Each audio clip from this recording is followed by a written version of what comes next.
இருங்க இருங்க, இந்த வீடியோ ஃபுல்லா பாத்தீங்கன்னா நீங்களே ஈஸியா வரைய கத்துப்பீங்கன்னா பாருங்களேன்.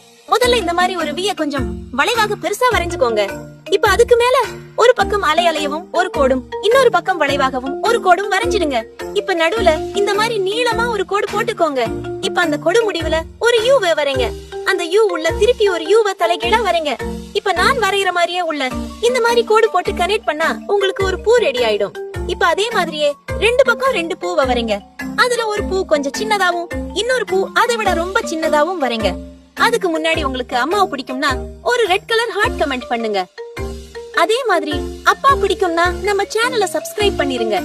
இப்ப பூவுக்கு ரோஸ் கலரும் அந்த இலைக்கு பச்சை கலர் அடிச்சா உங்களுக்கு ஒரு அழகான ஃப்ளவர் ரெடி. இந்த மாதிரி நீங்களும் ஈஸியா வரையணும்னா நம்ம சேனலை சப்ஸ்கிரைப் பண்ணுங்க, மறந்துடாதீங்க. See you, bye bye.